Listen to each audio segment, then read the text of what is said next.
Всем привет! Меня зовут Элина Федорова, и я рада вас видеть на своем канале.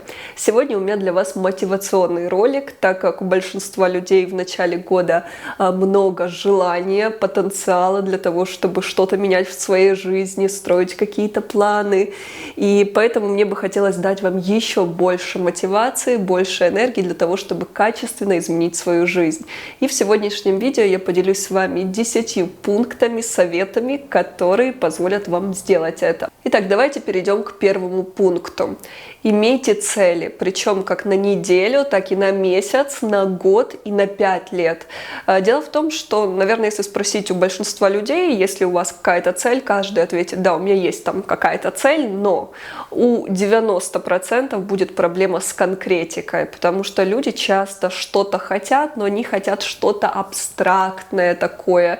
Даже если и, например, человек хочет там какой-то бизнес, если ты начнешь у него расспрашивать поподробнее об этом бизнесе, тут человек будет уже теряться. Потом можно докопаться до того, что человек и вовсе не хочет этот бизнес и так далее. То есть тут проблема в том, что большинство людей действительно не знают, чего они хотят по-настоящему и не имеют каких-то конкретных желаний. Почему очень важна конкретика? Это вот представьте, человек говорит: я мечтаю о машине, хочу автомобиль, и при этом этот человек не умеет водить, у него нет водительских прав, у него есть страхи вождения, у него нет никакого представления, какую именно он хочет машину, и нет никаких представлений о временных рамках, когда бы ему хотелось, чтобы весь этот процесс произошел, да, избавление от страха вождения, получение водительских прав и появление этой машины. То есть нет ни малейшего представления всего этого, есть только желание вот «хочу машину». Вот, ну это такой, это банальный пример, но это так совсем работает. Когда мы чего-то хотим, мы должны очень конкретизировать, что именно мы хотим, когда мы хотим. Тут, я считаю, нужно комбинировать, совмещать вот такое строго рациональное записывание ваших целей на листочке, при этом с визуализацией, с представлениями, ощущениями, эмоциями, которые вы будете испытывать при получении этого. И тогда в совокупности это будет работать. Поэтому, да, ребята, если вы еще не прописали цели, не теряйте время, потому что год только начался, все самое интересное впереди, у вас еще много времени для достижения ваших целей, и если вы сейчас все правильно спланируете, провизуализируете, у вас все обязательно получится. Второй пункт. Показывайте себя миру. Для того, чтобы ваша жизнь была более насыщенной, яркой, чтобы в ней происходили какие-то интересные события, либо приключения, нужно себя показывать. Как это можно сделать? Это можно сделать разными способами. Там вы можете ходить другими маршрутами, какими-то новыми на учебу, на работу. Вы можете ходить в новые места, в новые кафе, соглашаться на какие-то встречи, на какие-то поездки, срываться в спонтанные приключения. Вы можете быть более социально активным. Вы можете начать какие-то новые хобби, ходить на какие-то классы, кружки. Вы можете проявлять себя больше в социальных сетях, в интернете. Вы можете больше публиковать своего контента, записывать видео, выходить в сторис, в прямые трансляции. Особенно, ребят, если у вас в прошлом году была такая проблема, если вы смущались, зажимали, стеснялись, то есть если у вас какая-то проблема с уверенностью, сейчас самое время начать над этим работать, исправлять, потому что это то, что принесет в вашу жизнь больше возможностей и сделает вашу жизнь гораздо ярче и лучше. Следующий пункт. Не бойтесь рисковать. Вся наша жизнь — это риск. Если мы выходим из дома на улицу, мы уже рискуем, потому что, как говорилось в романе «Мастер и Маргарита», и кирпич на голову может упасть. Но зачем нам думать такие плохие, ужасные сценарии, если мы можем, наоборот, фантазировать о чем-то прекрасном? Когда человек рождается, он начинает постепенно всему обучаться. Ползать, ходить. Ребенок множество раз спотыкается, падает, набивает шишки, но, тем не менее, не сдается, он рискует, но, тем не менее, он развивается. И вся наша жизнь, она такая. Человек потом учится кататься на велосипеде, он рискует, он потом идет в школу, в университет, первая любовь и так далее. И все это сопровождается риском, но тем не менее это то, что то, что дает нам развитие, возможности и делает нашу жизнь насыщенной. Поэтому не нужно бояться, рискуйте, и за этим риском всегда будут стоять какие-то невероятные возможности. Не бойтесь ошибаться, не бойтесь провала, потому что не ошибается только тот, кто ничего не делает. Безусловно, если вы будете сидеть дома и ничего не будете делать, вы совершите меньше ошибок, нежели тот человек, который постоянно что-то пробует создать, построить, развить, поехать. Но разве ваша жизнь от этого станет лучше? Точно нет. Поэтому не бойтесь, пробуйте, рискуйте. На платформе Выспанс у нас сейчас отличные скидки на годовую подписку до 70%. Также в подарок вы получаете психологический марафон «Стоп стресс», который мы сделали с психологом специально для того, чтобы люди могли привести в порядок свое ментальное здоровье. На платформе вас ждет множество тренировок под любые запросы на любой вкус. Это и силовые, кардио, тренировки с резинками, стретчинг, табата, йога и многое другое. Также вас ждет множество полезных и вкусных рецептов от нутрициолога, безлимитная поддержка психолога в чате. На платформе есть также аудиомедитации и аффирмации, которые позволят вам находиться в хорошем расположении духа. Переходите по ссылке под этим видео, скачивайте приложение и начните этот год с заботы о своем физическом и ментальном здоровье. 4 пункт. Переходите к действиям, не застревайте у себя в голове. Это, кстати, то, с чем у меня есть проблема. Я слишком долго думаю насчет чего-то. Вот я хочу что-то реализовать, либо там что-то себе придумывала, но я так долго все это пережевываю, перевариваю, и у меня потом просто пропадает мотивация и желание это делать. Тем более для нашего мозга ему вообще все равно, происходит это по-настоящему, там что-то, либо вы просто фантазируете. То есть ваше тело, да, вы все это переживаете словно по-настоящему. И мне кажется, что если вы там что-то такое придумали себе, вот, например, создать какой-то бизнес, либо какой-то проект, и вы так долго все это представляли, так долго все это фантазировали, проживали множество раз, что вы словно перенасытились этим. В голове в своей вы уже все от этого получили, что хотели, и уже как будто и неинтересно. Например, если вы хотите полететь в какую-то страну, если вы пересмотрите, например, не знаю, сотни видео про эту страну, все узнаете, посмотрите множество блогеров, которые уже запостили фотографии оттуда, то у вас будет просто ощущение, словно вы там уже побывали и как-то, ну, а может оно того и не стоит, может туда и не нужно ехать, и оно может и перехотеться вовсе. Наверное, у большинства людей, когда они что-то придумали, все равно будут какие-то сомнения. Человеку будет казаться, что а стоит ли начинать, а может быть это уже не востребовано и сейчас много конкурентов, а может быть не стоит в это ввязываться. И на самом деле, если размышлять на эту тему, то можно найти множество, просто сотни причин, почему не нужно начинать этот проект и какое-то дело. Вы всегда найдете причины. Либо вы всегда найдете причины, почему именно сейчас это не самое подходящее время для этого. Вы тоже, если покопаетесь, вы найдете.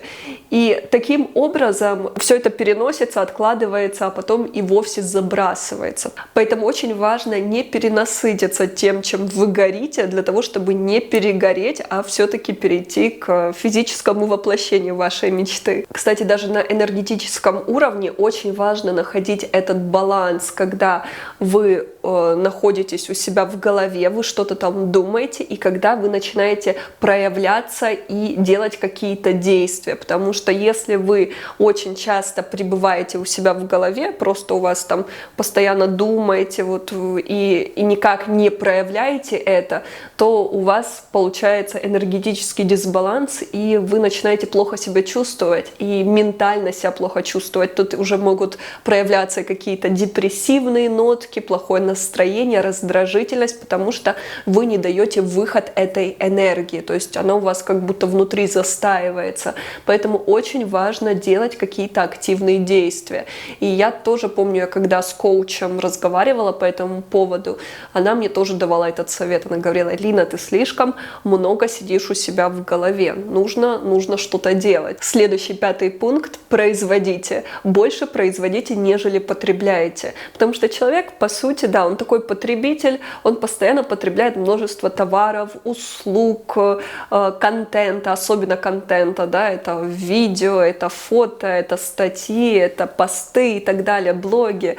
И будьте тоже активным участником каких-то действий, не будьте просто наблюдателем, человеком, который все потребляет, но ничего не дает. Выровняйте этот баланс между тем, чтобы потреблять, брать, и тем, чтобы производить, давать, потому что творцом быть прекрасно, когда вы что-то творите, когда вы что-то отдаете, когда вы что-то созидаете, вы получаете гораздо больше обратной энергии, тогда ваша энергия тоже не застаивается, и такой получается обмен, и тогда человек чувствует себя тоже более гармоничным, более счастливым. Проанализируйте в своей жизни, сколько вы берете, потребляете, и сколько вы отдаете этому миру. И, например, если мы говорим про те же фотографии, не будьте просто потребителем контента, создавайте сами контент, больше фотографируйтесь, либо делайте видео, либо создавайте какие-то интересные товары, услуги, либо пишите о чем-то. Просто делитесь с людьми тем, что у вас есть. А у вас есть вы, у вас есть ваши мысли, у вас есть ваше мировоззрение, ваше рассуждение, ваш опыт. Каждому человеку есть с чем поделиться с другими людьми. Будьте открыты к новым людям, к новым компаниям, причем к людям, которые не такие, как вы, которые мыслят иначе и у которых совершенно другое, возможно, видение мира, нежели у вас. Я не говорю, что вам нужно, не знаю, поменять свой круг общения на людей совершенно других. Нет, у вас могут быть свои друзья, с которыми вы привыкли, с которыми вам комфортно, которые такие, как вы, мнения, с которыми у вас совпадают. Но на самом деле, когда мы общаемся с людьми, которые мыслят как-то иначе, с которыми мы можем подискутировать, с людьми, которые могут быть реально куда интеллектуальнее, развитее, нежели мы. Да, нам может быть рядом с такими некомфортно, но такие люди нас развивают. Они дают нам возможность увидеть, например, какую-то ситуацию с разных каких-то углов. Люди, которые могут показать нам, где нам нужно вырасти, где нам нужно развить себя тоже. Мы видим на фоне других людей, да, наш уровень и куда нам нужно стремиться. То есть нам нужно иногда быть с людьми, которые могут быть для нас дискомфортны. Я не говорю, что это все время должно быть, но иногда для людей это полезно, потому что только люди, которые лучше нас, умнее нас, они могут нас вытянуть на уровень повыше. Не бойтесь показывать свои теневые стороны другим людям. Конечно же, нам хочется казаться всем идеальными, хочется быть сильными такими, чтобы никто не видел наши слабости, но тем не менее люди не идеальны, и у каждого человека есть что-то свое. Все мы попадали в дурацкие ситуации, у всех у нас были ситуации какие-то позорные, какие-то смешные, нелепые. У всех нас свои какие-то детские травмы, какие-то обиды. У каждого человека своя боль. Нет таких людей, у которых бы этого не было. И дело в том, что если человек все это в себе держит, он закапывает это все глубоко внутри себя, и при этом он относится к этому как к какой-то тайне, какой-то строжайшая тайна, которую никто не должен никогда узнать. И таким образом все это будет человека очень мучать. Во-первых, это отбирает огромное количество сил и энергии. У человека может реально быть упадок сил и не хватать просто энергии на его реализацию, потому что он внутри держит в себе этот груз. Также, помимо того, что у человека нет энергии, это может вылиться еще и в психосоматические заболевания. То есть заболеть может любой орган, любая система организма. То есть это напрямую будет влиять еще и на ваше здоровье, ну и вообще на много что в вашей жизни. Поэтому не нужно бояться рассказывать даже о самых каких-то ужасных вещах в вашей жизни людям, которым вы доверяете. Не говорю сейчас всем ходить рассказывать, но наверняка у вас в жизни есть человек, с которым вы можете поделиться. А иногда вы можете наоборот просто выбрать человека, который вам безразличен, которого вы, возможно, видите там, не знаю, несколько раз в своей жизни, либо один, и ему рассказать об этом. Иногда это тоже своего рода такая психотерапия. Для того, чтобы излечить свои теневые стороны, туда нужно пролить свет. Просто не бойтесь доставать это из себя и делиться со своими родными, даже как бы страшно не было, как бы вы там не переживали о том, что вас не примут, не поймут и так далее. На самом деле это все чаще всего ложное. Люди, которые ваши люди, да, которые вас любят, уважают и ценят, они примут вас любого со всеми вашими там какими-то травмами, ранами, негативным опытом, постыдными ситуациями и так далее. Просто попробуйте открыться, я уверена, что вы таким образом почувствуете облегчение. Следующий пункт: не бойтесь конфликтов. Если вы с чем-то не согласны, если с вами как-то поступили нехорошо, вас обидели, либо у вас другое мнение, всегда говорите об этом, всегда отстаивайте свои интересы и всегда защищайте себя. Не нужно быть удобным человеком. И если вы вступаете в конфликт, это не означает, что вы плохой человек. Конфликт — это не обязательно что-то плохое, это не обязательно нужно ругаться, как-то вести себя неадекватно. Конфликт вообще нормальных людей, он может проходить довольно цивилизованно. Это защита себя, это отстаивание своих границ, это про самоуважение, это про свой стержень. Чаще всего люди, которые очень боятся вступать в конфликты по разным причинам, они в себе подавляют эти эмоции. То есть это и боль, это обида, это унижение. И вот представьте, когда человек все это вот в себе хранит, опять же, это все накапливается, и потом это никуда не девается и вырывается наружу, возможно, в ситуациях, где это совсем неуместно. Так, например, часто бывает, что вот, например, если человек терпит унижение на работе, его там начальник постоянно на него кричит, унижает, как-то себя не очень хорошо с ним ведет, а человек все это держит в себе, он там не может постоять за себя на работе, но он приходит домой и выливает это все на родных. То есть он может кричать на родных, кричать на жену. Некоторые мужчины могут и руку поднимать, потому что там его унизили, а тут ему нужно это выплеснуть. То есть это вот перерастает в такие неадекватные ситуации. То есть, я не говорю, что это всегда так, но это как один из вариантов того, как это может быть, к чему приводят вот эти вот подавленные эмоции. Поэтому очень важно всегда защищать себя для того, чтобы было вот это вот внутреннее самоуважение, чтобы вы чувствовали свой стержень, чтобы вы чувствовали, что вы сильная личность. Прощайте своих обидчиков. Это очень важный пункт, потому что в первую очередь, когда вы прощаете человека, вы это, наверное, делаете для себя, а не для того человека, потому что когда внутри вас сидит обида, злость, желание мести, это то, что будет вас разрушать изнутри. Это очень деструктивные эмоции, которые будут отбирать у вас множество энергии, которые будут портить вашу нервную систему и, соответственно, и другие системы вашего организма, и ни к чему хорошему это не приведет. Когда человек искренне прощает, он высвобождается, у него высвобождается много энергии, ресурса. То есть у вас сразу же появятся силы на реализацию, на личную жизнь и так далее. это действительно ощущение легкости в прямом смысле. Это словно вы несли ношу, и тут вы ее сбросили с себя. Вообще есть такой психологический прием: для того, чтобы что-то осознать, нужно физически прочувствовать это на своем теле. Вот когда я провожу аналогию с грузом, вы можете взять настоящий груз, взять какой-то мешок, пакет, положить туда что-то тяжелое и вот так положить себе на плечи и постоять, почувствовать вам, как вам тяжело дышать, как у вас все тело вот горбится, сутулится, как у вас коленки подкашиваются, вот как вам сложно.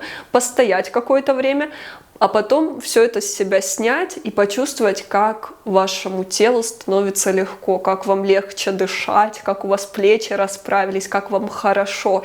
И уловить это состояние. И потом вы можете проводить аналогию с вашим грузом с прошлого.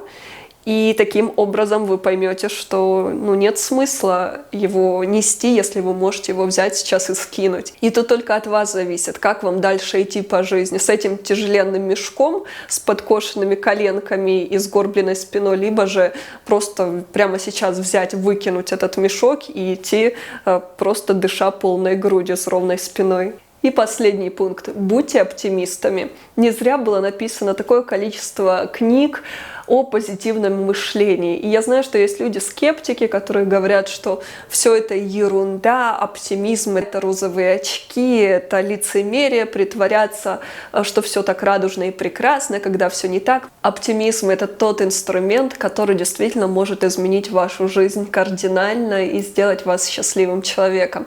Это привычка, которую каждый человек может выработать у себя. Это способ мышления, при котором вы можете любую ситуацию, которая бы с вами ни происходила, вы можете из нее вынести для себя что-то полезное и позитивное. Даже какое бы негативное событие с вами ни происходило, вы там найдете для себя точку роста. Оптимизм дает нам много. Мы можем видеть возможности, мы можем видеть хорошее в людях, хорошее в мире, иметь надежду и вообще верить в светлое будущее. Помните о том, что позитивный тип мышления, он вырабатывается. Это привычка, просто нужно над этим работать. И вы можете прочитать множество литературы на эту тему, где рассказывается о разных техниках, как это сделать. И шаг за шагом вы можете начать менять себя, если вы замечаете за собой, что вы часто негативите, часто ноете, и ваш мозг рисует всегда негативные сценарии того, как будет развиваться то или иное событие. Ребят, на этом у меня все. Я надеюсь, что это видео вас вдохновило, замотивировало. Если да, ставьте лайк, а мы скоро увидимся. Пока!